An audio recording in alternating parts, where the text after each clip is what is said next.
off from the ground all images of removing oneself from where one is, images of a dissociated state.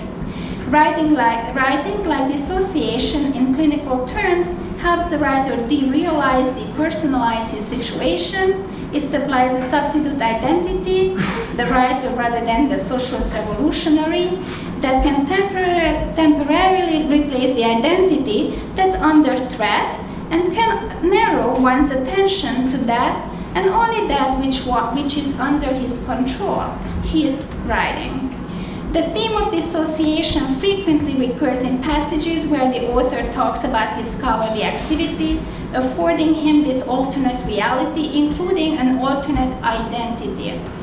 It's pleasant to lose yourself, he says, and forget your name, slip out of your old habits, to think up some other man and consider yourself him. If it had not been for my writing desk for my work, I would never again have become Viktor Shklovsky. Shklovsky, following his marriage, I already mentioned, so he took his wife's name. In the above-mentioned comment, the identity of Viktor Shklovsky is exclusively centered on his scholarly work and pre-revolutionary identity.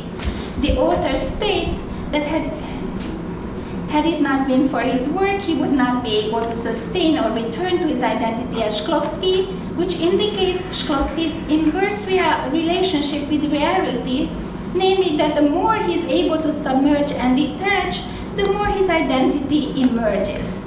There again, we can see an element of homecoming in the shaping of identity that gains fulfillment by losing the reality component of that identity through fiction. Shklovsky's complex relationship with his writing and his scholarly self is further revealed when he refers to the conditions in which he wrote the article, the connections, or the relationship. Shklovsky began to work on this article in Chornaya Rechka in 1918 while fleeing arrest. He on several occasions draws an analogy between the writing of this article and Kipling's story, How the Whale Got His Throat. Kipling's story is about a whale and a shipwrecked sailor whom the whale swallows and who in the end miraculously escapes from the animal's belly. Once swallowed, the sailor raises a rumpus, creating such discomfort for the whale that it decides to let him out. While inside the belly, he cuts up his raft with his knife and ties the pieces together with his suspenders. While walking out to the shore, the man pulls the raft behind him with the suspenders, and he also used to tie the raft together. As he walks through the throat, the raft gets stuck. The man jumps to the shore and lives happily ever after. 10 minutes? 2 more to go. 4 minutes. So, the suspender thus has a minor function in a way in which the story plays out, however it enjoys a larger structural role. The narrator repeatedly reminds the reader of not forgetting the suspenders, in the line of his Shklovsky's theoretical concept of Armenia. The suspenders are almost all the shipwrecked sailor has, yet he is able to block the whale's throat, so the whale is of no more danger to man. In this way, man leaves an artifact behind that was created at times of great distress or near-death experience that somehow helps mankind live on. The suspenders also play a role of a literary device whose purpose is not to let the reader off guard while reading and to remind him that there is more to the story than what at first sight seems to be. Shklovsky referenced the suspenders in the context of his literary scholarship seems to convey, in addition, a sense that his scholarly work was all there was to draw strength from during these times when he was at death's door.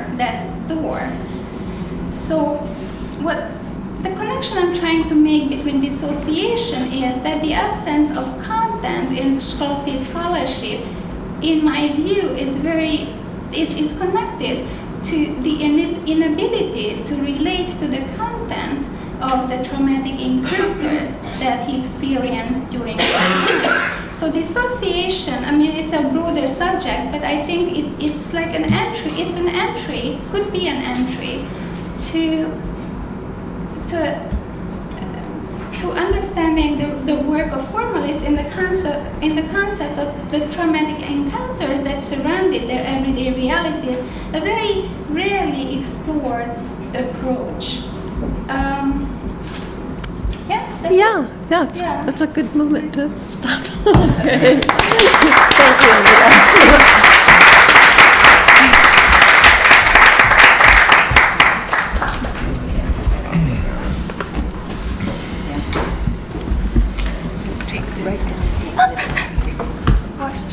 Whatever you didn't say is a question. Right, our next speaker is Ani Kokobobo, and the title of your presentation is Grossman, the Gray Zone, and the Ethics of Witnessing.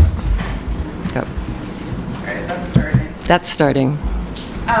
In an essay about his experiences in Auschwitz, Primo Levi argues that, quote, the network of human relationships in the lager could not be reduced to 2 blocks of victims and persecutors. Instead, he describes the concentration camp as a poorly defined ethical gray zone. I'm sick, don't I get a picture of me? Yep. For coffee. The 2 camps of masters and servants both diverge and converge. Within this complicated structure, the ability to pass ethical judgment for individual actions becomes confused and problematic. The certainty of the Kantian categorical imperative, or the should, gives way to an inability to judge, or what Levy refers to as impotentia judicandi. Levy explores this gray zone through examples of prisoners collaborating with the Nazis for the sake of basic privileges like more food that would enable survival. He also notes examples of meager Nazi benevolence, which he characterizes notably through the parable of the woman that only gave an onion from Dostoevsky's Brothers Karamazov. Ultimately, he is forced to conclude that, quote, the greatest responsibility lies with the system, the very structure of the totalitarian state. He's intentionally elusive about who can be blamed, although also weary of the sort of outright equalization of victims and victimizers. His argument about the gray zone falls within, I think, a broader reevaluation of ethics that has happened since the Holocaust in philosophy at large. If ethics and moral philosophy revolves around the Kantian question, what should I do, then the fact that, as Hannah Arendt points out, someone like Adolf Eichmann could declare that, quote, he had lived his whole life according to Kant's moral precepts and particularly the Kantian definition of duty, this is a little bit of a blow to conventional ethics. More recently, in his controversial The Remnants of Auschwitz, George Agamben uses Levy's statements to launch a broader argument about how none of the familiar ethical, political principles of our age have stood, quote, the decisive test of Auschwitz. For Agamben, Levy is the seminal cartographer of this new terra ethica. And his gray zone, which he exaggerates, obviously, emblematizes the absolute breakdown of normative ethics. To make his argument, he goes further than Levy, describing the gray zone as, quote, a gray, incessant alchemy in which good and evil, and along with them all the metals of traditional ethics, reach their point of fusion. Victims and victimizers are basically interchangeable in Agamben's gray zone.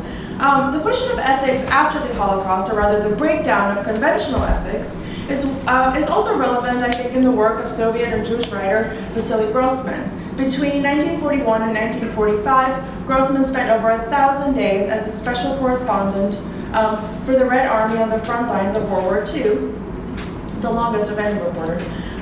As a result, he witnessed an inordinate amount of violence. He was at the Battle of Stalingrad and also one of the first people at the Treblinka Nazi extermination camp. His account, The Hell of Treblinka, was published in 1944 and actually read at the Nuremberg Grand Tribunal by the persecution.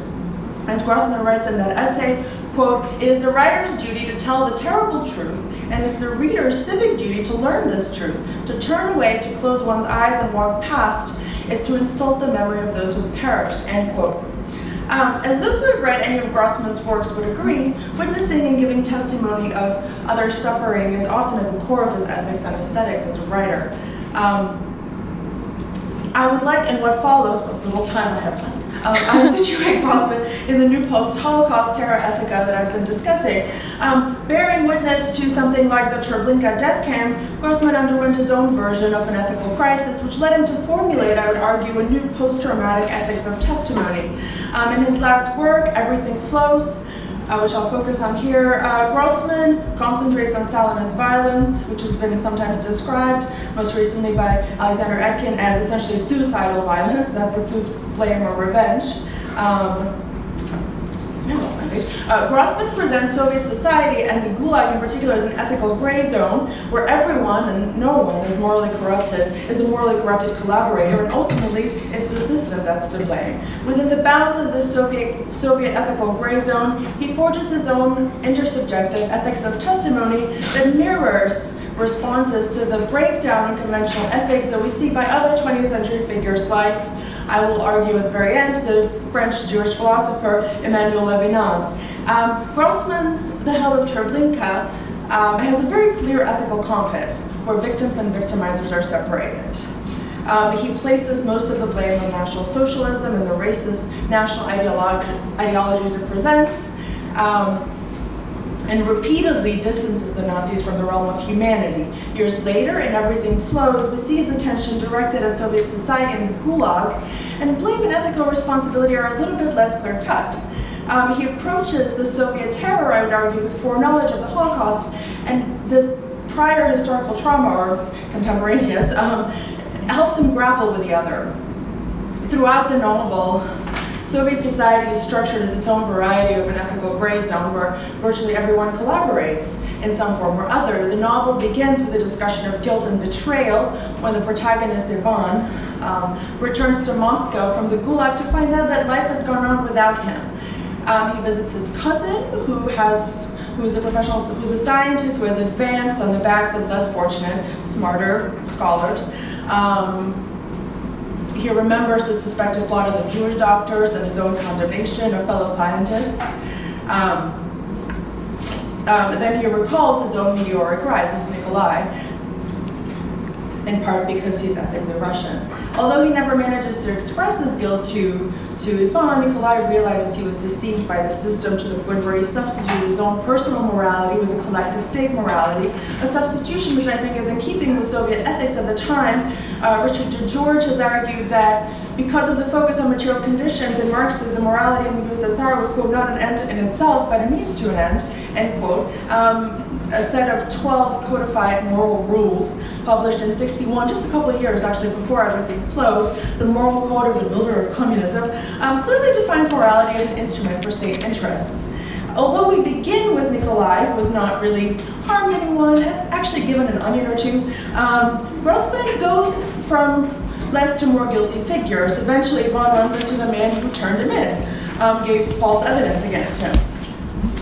Then we see him place 3 different Soviet Judases on trial for their betrayals and other crimes, and they're each like worse successively. While in the case of each new Judas, our first impulse is to morally condemn them, their first-person testimony reveals their motivations, their fears, their desires, their insecurities, their ordeals, and ultimately humanizes each culprit. Final responsibility is ultimately placed on the system, a system built by Lenin, in part Dostoevsky, on slavery and absolute lack of freedom. Now, the Gulag, as narrated by Ivan, is perhaps the most obvious case of the fluid ethics of the Soviet condition. The fault lines are periodically redrawn as generation after generation of party members follow one another in prison, with the accusers and the accused sharing one and the same cell often. Most prisoners, virtually all prisoners, are innocent according to Grossman, condemned to hard labor for their potential betrayals rather than actual ones. As Ivan remembers, those who sought to hurt the system were rare and unique, generally perceived as extraordinary beings who had managed to actually do something against the party. The successive imprisonments of victims and victimizers, I think, really blurs the ethical lines, turning the Gulag into its own form of the gray zone. Without obviously excusing guilt, Grossman really humanizes collaborators, undoing in his own narrative the broader dehumanization that ultimately allows executioners to take human life with impunity. the executioner might succeed in killing, but in so doing, he always already has killed his own soul. Instead of normative or Marxist ethics, Grossman advances his own code, which, as I said before, I'd like to call an ethics of testimony, which is driven by the intersubjective bond. Citing Emmanuel Levinas, Shoshana Feldman argues that bearing testimony to the suffering of others, quote, transgresses the confines of individual isolation. The witness becomes, quote, the medium of the realization of the testimony, end quote. Ivan emerges as the quintessential witness. Also his name was Ivan. And everything flows as everyone feels the need to confess their various crimes and moral compromises to him. Anna Sergeyevna, as landlady, is the only one who actually manages to voice her testimony to him, and she articulates to his very empathetic ear her guilt in the decollectization and collectivization, various crimes, as well as the Ukrainian Holodomor. In her testimony, she voices, I think, multiple episodes of collective Soviet guilt that were otherwise disavowed. And her whole life has become, in fact, a testimony to this violence. And she goes from being a party activist who helped starve millions to a cook that feeds people. Anna, like many characters in the novel, is looking to share her inner burden with Ivan, often placing on him, he in turn finds this witness in her. She dies, of course, before he really manages to fully unburden himself, but she becomes in his mind a vehicle for his testimony. Quote, happiness will be to share with you the burden I can't share with anyone else. The burden I can only share with you, he says to her, or in his mind, because she's dead that way. But in his rehumanization, both in his rehumanization of war criminals and general understanding of petty criminals, Grossman refuses all categories of ethical judgment and packs major national traumas like the purges, repressions, terror, famine, and the Gulag in his brief and unfinished novel, which I find sort of the unfinishedness of this novel, mostly about genocide, I find really haunting. It's like there's more violence to be entered. He places, despite the blame I think he places on Dostoevsky for Russia's, quote, slave soul, he seems to suggest, I think, with Dostoevsky, that if one knows the whole of a person, it's difficult to really get caught up in ethical judgment, or harder anyway. Instead of abstract ethical ideals like Kantian notions of duty, or Aristotelian virtue ethics, or, by God, utilitarianism, Grossman, like the French philosopher and 20th century admirer of Dostoevsky, Emmanuel Levinas, presents the face-to-face encounter of two human beings, their coming together in testimony, as ethically essential. Having lost most of his family in the Holocaust, Levinas argued that ethical theory had failed because it didn't focus on something as important as the human face. The relationship with the other, according to Levinas, should go beyond simple, abstract comprehension. He uses terms like invocation or prayer to define an ethical relationship. I'm almost done. I have a page left. Where we bear moral responsibility toward the other. We're all responsible for everyone, writes Levinas, paraphrasing Russia's own native son, Dmitry Karamazov. Although he shows abstract ethical codes as no longer functioning and ethical judgment is not particularly helpful in the Soviet context, Grossman situates his own ethics of intersubjective testimony in this vacuum left behind by the breakdown of normative ethics. The key to his new terror ethica is humanization, ultimate humanization, even of horrible people like Nazis. At one point we see him say, only one judgment is passed on the executioner. From looking at his victim as other than human, he, quote, executes the human being inside his own self, while his victim always remains human. In a sense, even in his dehumanization, the worst criminal is viewed as self-emulating, which I think precludes all ethical judgments and prevents final dehumanization. And I'm done. Thank you.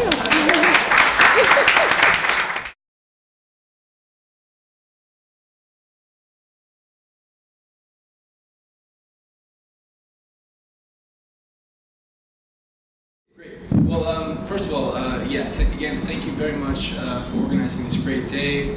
I had the great privilege and good fortune to be a student of Cathy's. Cathy was my PhD advisor. And it was really nice to hear from Holly earlier about the way, as an advisor, she always gave you this freedom to pursue your most ambitious projects, and at the same time the guidance to remind you that your ambition can defeat you if you're not careful.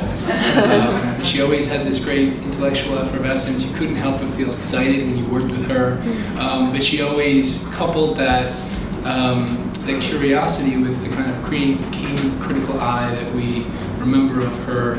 And I have this funny recollection, actually, of when I was discussing my project with her, and my PhD thesis was about literary responses in Turkish, Russian, and Ukrainian literature to the 1944 deportation of the Crimean Tatars. And I remember thinking that I kind of had my bases fairly well covered, covering 3 different contexts, and then at one point Cathy said to me, you should learn Crimean Tatar.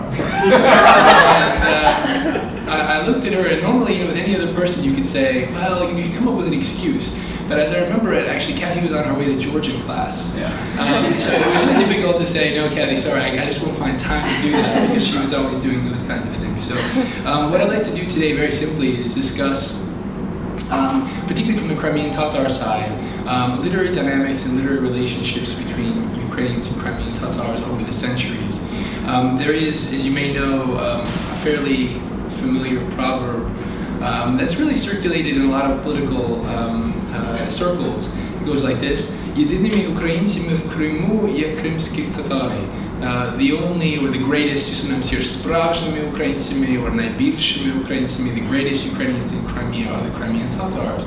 I've been really interested in this metaphorical relation, and of course over the past 2 years, we've seen how what scholars often interpreted as kind of mere political expedience between Ukrainians and Crimean Tatars, that their allegiance was purely political. It's been tested in dramatic ways over the past 2.5 years, and we can see that there's much more than simple political expedience in the relationship. There's a cultural tradition that we simply haven't explored, particularly in the field of Ukrainian studies. So there's been a major blank spot in the field of Ukrainian studies, and it goes by this name of Krymsko-Tataroznavstvo, Crimean Tatar studies. So I felt like I needed to do some homework for Cathy over the past few years and try to study Crimean Tatar, so I'd like to just introduce a few texts that foreground relationship with Ukrainians, and then talk a little bit about this collective reflection, often metaphorical reflection, on victimization. That is, the references on the part of Ukrainian writers about Crimean Tatars, or Crimean Tatar writers about Ukrainians, is always grounded in the theme of victimization, but it is not this reductive kind of two-way competition between victimizations. Rather, it's kind of empathic relationship. And so I'll talk about a few Crimean texts today that I think foreground that fairly interestingly. And I want to begin actually with a text from the 17th century that has a really remarkable provenance. It was discovered in 1925. Let me skip ahead a little bit here. By 2 scholars, 2 Crimean Tatar scholars, Osman Akçokraklı and Hüseyin Bodaninsky, who were conducting an ethnographic mission to the south coast of Crimea, particularly to the Sudak region. And they were convinced that a lot of local family homes among the Crimean Tatar community had these old antiquated texts, a lot of handwritten manuscripts that simply needed to be preserved in libraries rather than kept in these individual homes, needed to be cataloged and transcribed, etc. And sure enough, in 1925, they found a handwritten manuscript from a 17th century Crimean Tatar poet named Jean Mohammed, who was a witness to the Cossack uprisings of Bogdan Khmelnytsky with and allied with the Crimean Tatar Khan Islam Gerai III against Poland. So Jean Mohammed was a poet, witnessed this period, and this handwritten manuscript was a version of an untitled poem that recounted this historical episode. You can imagine that when they found this text, its revelation was a major scholarly sensation. Akçokraklı in particular presented it throughout Crimea. He was in Kyiv and Kharkiv and Moscow. A gloss of the entire 2009 epic, or a destan, was lost in Angel Krymsky's journal Skidny Svit, or The World of the East, in 1930. And years afterward, however, as it turned out, the revelation of the manuscript would come back to haunt Akçakraklı and Bodaninsky as well, because it brought eventually accusations of pan-Turkism, bourgeois nationalism, espionage on behalf of a foreign state. A lot of these charges, of course, we're familiar with in a number of contexts. Akçakraklı fled to Baku in 1936. He was nonetheless still arrested there and eventually executed in 1938, and Bodaninsky was executed the very same day in Simferopol on the 17th of April 1938. And this text had a lot to do with it.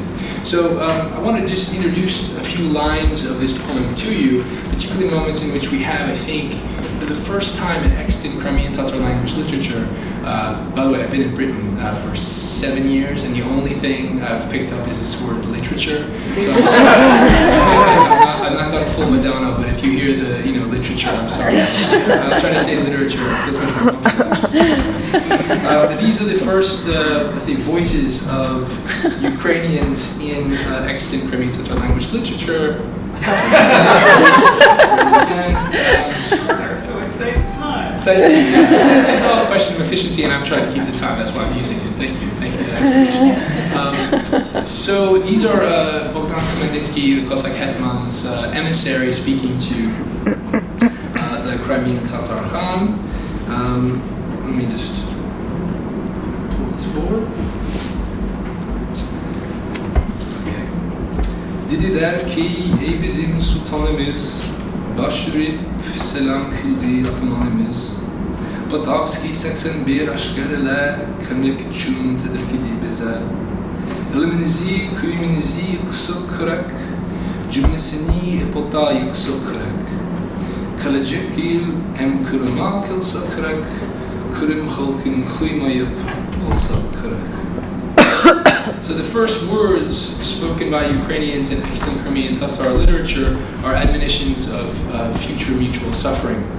This is not the kind of typical pugilistic grandstanding that you might see at this time, a defense of one's honor against an evil foe.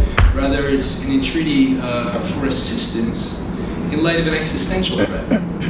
An existential threat that is prompting both the Cossack hetman here and the Crimean Tatar Khan to speak about the potential human victims caught in this potential conflict with Poland. You can see two particular words that John Mohammed uses here. One is jumla, which is related to the Arabic jumhur, meaning a kind of mass or collective of people, and the other word is halq, which actually again refers to a collective, kind of circumscribed community of individuals. In this case here, that kind of potential human consequence of an action against encroaching Polish power. Now, okay, wait, so a quick little foray into Crimean Tatar prosody. This is something I think Cathy would appreciate. A little pop quiz for everyone as well. Where is the rhyme in this couplet? Any guesses? One would think the repetition, the tautological rhyme of kerek, right? You can see it in subsequent couplets too. But actually, the rhyme is elsewhere. It's here. This ik and yak, and this subsequent sa kerek is called, in the context of Turkic Destan literature, the redif, which is a word for the warrior who rides on the back of someone else's saddle. Huh. Cool.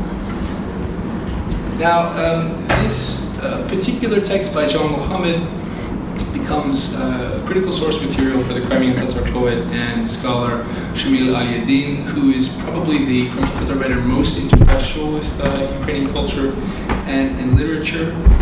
His biography actually explains why in 1932 he was stationed in the Red Army, in the cavalry in particular, in central and western Ukraine, near sites of these battles, again, between Crimean Tatar forces aligned with Ukrainian Cossack forces against Poland.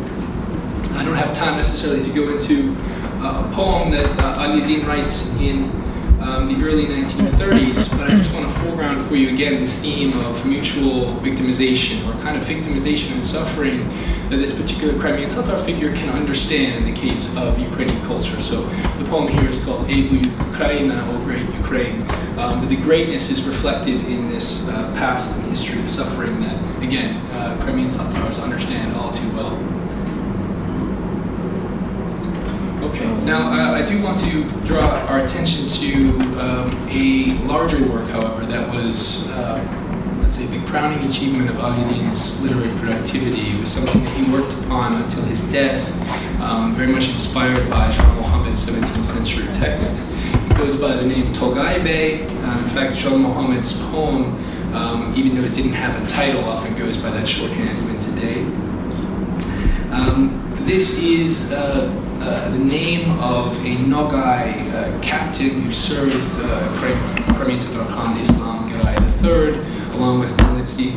And again, I want to just show you how Ali-Din is using Jean Mohammed's text to foreground and center this theme of suffering between Ukrainians and Crimean Tatars, and then also show you an interesting moment that involves translation and, let's say, mutual understanding. İzzet ve şadakati İslam gereği ha. Ukrayna halkı Polonya esareti altında inlemekte. Adamlar pek üzüldü, aç, çıplak kaldılar. Dedi Tatar dilinde, sonra Ukraynaca geçti, Khan getmeni tercümesiz dinledi. So the Khan listened to the hetman without translation. That is, the Khan himself understands the Ukrainian language. Khmelnytsky speaks Crimean Tatar. So here we have this interesting combination of both Jean Mohammed's centering of suffering with this assertion of mutual understanding, a kind of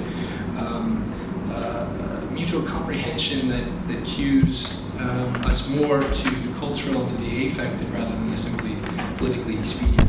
So with that, I think I'm going to conclude in advance of, in fact, the 2-minute warning.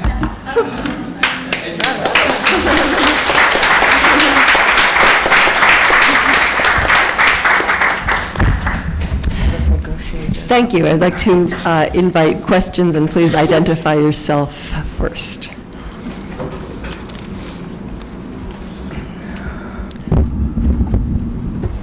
John, here comes the mic. Back there. Yeah, John Platt, University of Pittsburgh. I have a question for Annie, but I guess it could also be equally for Rory, about this, just about the theory of bearing witness and trauma and so on with this Levinasian ethics, if it is necessarily always depoliticizing. Because you have this, for example, in the theory of, or certain discussions of atrocity photographs, for example, I think going back to Brecht, but you also get it in Susan Sontag and John Berger, this idea that seeing an image of an atrocity necessarily, it doesn't just desensitize us to violence, but it rips it out of its context. And we lose the political relevance, we lose any possibility for it actually motivating us to do something. And when you get to things like Grossman, who of course is like the first person to really create that kind of Soviet, eventually post-Soviet version of the totalitarianism theory that sort of makes Stalinism and Nazism identical to one another. That it seems, when you compare that to, say, like other theories that try to make a radical distinction between those two forms of mass horrible violence, that one is actually the result of an authentic revolutionary event, whereas the other is the result of a pseudo-revolution. So I'm just curious about what you think about that in terms of this humanization, this intersubjective bond. Is it always a kind of effacement of politics? That's interesting. I haven't really thought about that as much. It's interesting. Grossman is in this strange place where he, is silent for a long time, right? This for him, is a political act if you think about it. It's for the drawer, obviously, but he knows it's not going anywhere. They've already taken life and fate at this point. He thinks it's gone, it's lost. So it's, I don't know. It's interesting, but he also like can't put it down, right? So the Soviets kind of give him an onion, so to speak, and send him to Armenia to kind of have a little vacation basically, and he's there. Of course, he starts talking about the Armenian genocide. I mean, he sort of, this is all he thinks about. It's this violence, and I don't know. I mean, I can't imagine that it's not a political statement to some extent, especially because he did make this political compromise earlier. But that's a really interesting question. I have to think more about it. Can I say something to you in this regard? I've just recently began to read Judith Butler's articles on the Israeli-Palestinian conflict, and for example, one book that comes to my mind, the vulnerable lives or precarious lives, and I think she makes she's definitely in the tradition, posits herself in the tradition that claims that that depictions of the victims can be very political, depending on the value we attribute to that life. So those lives. So she compares, for example, ways in which media portrays Israeli lives versus Palestinian lives, right? So it's definitely, I think, one direction that you can go, where you can see a counterexample to the examples that you were giving.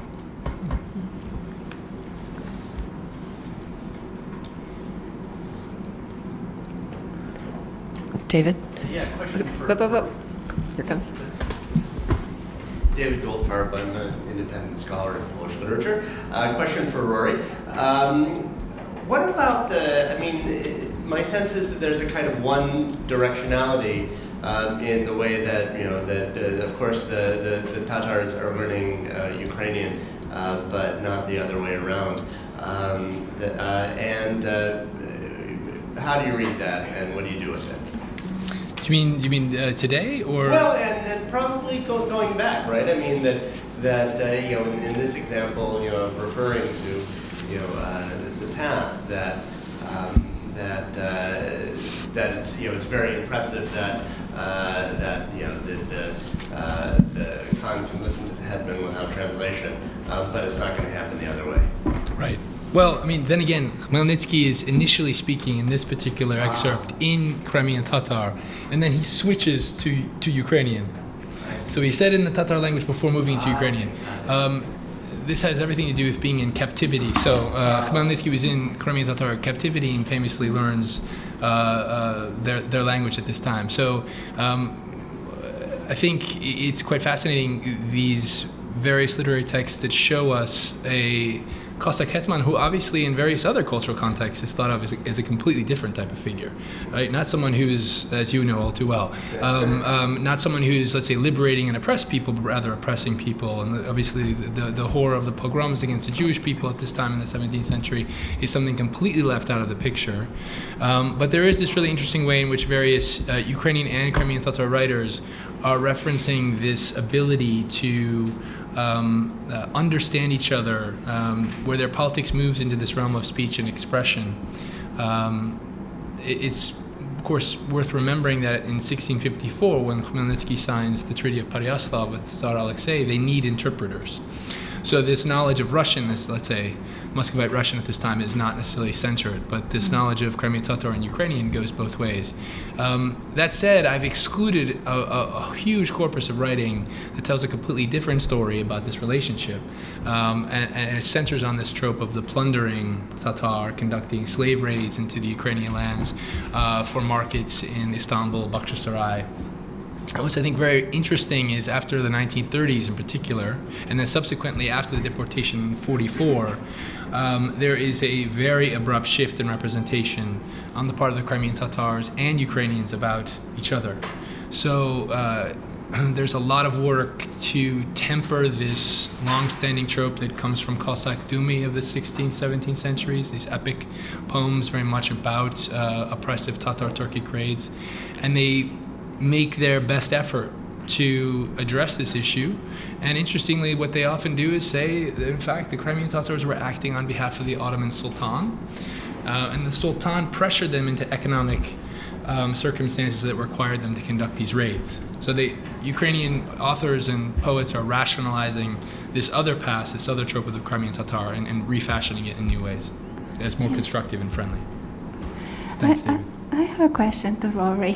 Actually, sorry, because this idea of victimization really strikes me as as a core of identity formation that, in my view, come at a later stage of the processing of the trauma. So I think this is a very interesting contrast. Let's say, my presentation on Shklovsky, where victimization never occurs, right, anywhere in the scholarly work, even in the memoir, it does not occur, and you can hypothesize why not. But one of the reasons is because in the early stages of traumatic processing, that even the concept of victimization is based on some sort of ability to narrate, to render a narrative to one's condition, which in Shklovsky, for example, in his early works,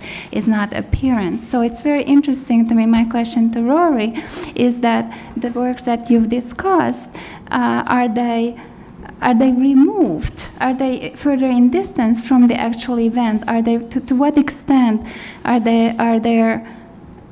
there immediate responses versus narrative constructions of an event in a historical It's a great question, and the short answer is, if we look at, let's say, Crimean Tatar language representations of the deportation in 1944, there's very little in subsequent decades that addresses the event itself. Yeah. So, for instance, Aliuddin was asked in 1971 about why he never used the deportation or the trauma of the Crimean Tatars as fodder for a short story or novel, and he responds by shrugging his shoulders, and he says, "Why? What for? Who would publish it?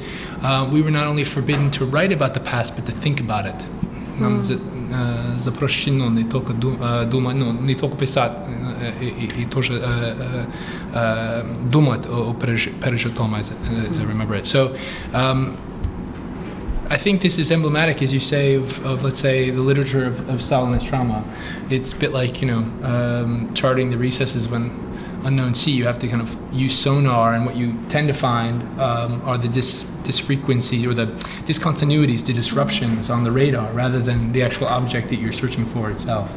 And so in the case of the deportation, it's absolutely hard to find, and it's really only after the 1980s that you see it cataloged in great detail. There might be one or two texts, but that's it.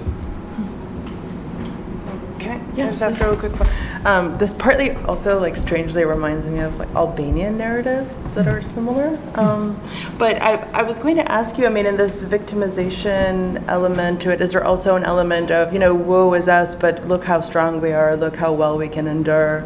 There seemed like there was a kind of cult of the self-heroization or some sort of awareness that we have endured despite all of this, and then maybe something like the deportation is not exactly something that would allow that self-heroization in that same level, because it's so horrible. Right. No, there's little heroization, and there's very much frequent affirmations of national cohesion and survival. Yeah. So it's still this kind of discourse of we rather than me or thee, so to speak. But it's not vindictive. It's not interested in, let's say, eliciting shame in the Russian language reader, for instance. But it is interesting in provoking guilt, and obviously there's a big difference. Guilt can spur reparative action. Shame tends to prompt avoidance. So it's very interesting, that they do not heroize that past. They speak of it subtextually and kind of indirectly, obliquely. But they do, at the same time, remain remarkably positive about their own cohesiveness and ability to endure. Yep. Hi, my name is Natasha Kurchan. I'm an independent scholar, and I have a question to Anita. I was sort of curious about your comparison of Shklovsky's kind of flight from the presentness of his experience into, perceptual formalism, and your comparison to what Freud called oceanic feeling, which is, religion, right? So it's kind of the replacement of, formalists kind of replaced religion, as a form of escape from reality. That's how I understand it. I mean, I don't know whether you intended it this way, or how do you think about this kind of? Well, I did not imply religion, right? I was implying some sort a way, a certain peace, right, at oneself, that one reaches when one removes oneself, sort of the intellectual peace that one reaches when one submerges in this ocean, or in the lake, or in the woods, etc. So, yeah, I had no connection with the religion on that. Is that Karen? Oh, Emma. Yeah. Sorry.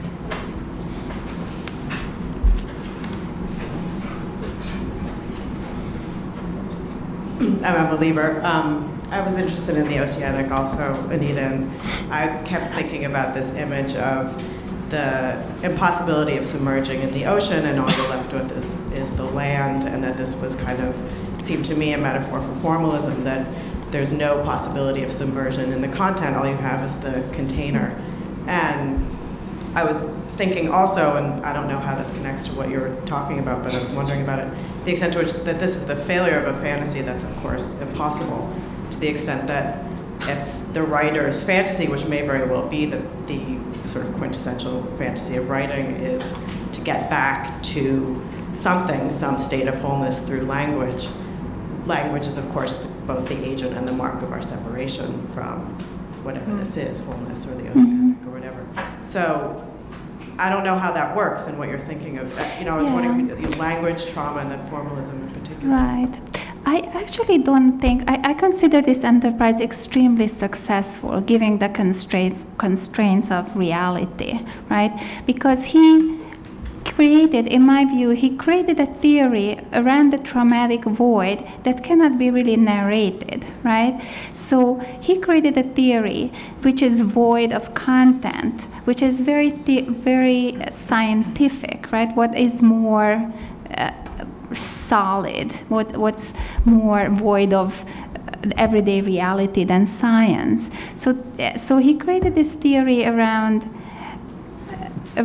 this void by voiding content, and by creating this theory, he actually transcended that traumatic void. So I consider the formalist enterprise and Shklovsky's contribution an incredible success in comparison to us seeing various ways in which people get so trapped into being victims, for example, that they can never transcend the trauma. So I think he was very brilliant. He came up with a construct, and the formalists as a group came up with a construct that not only helped to transcend the traumatic impact, but turned it into an artifact and a genius contribution to their times, and in a broader sense to literature and literary history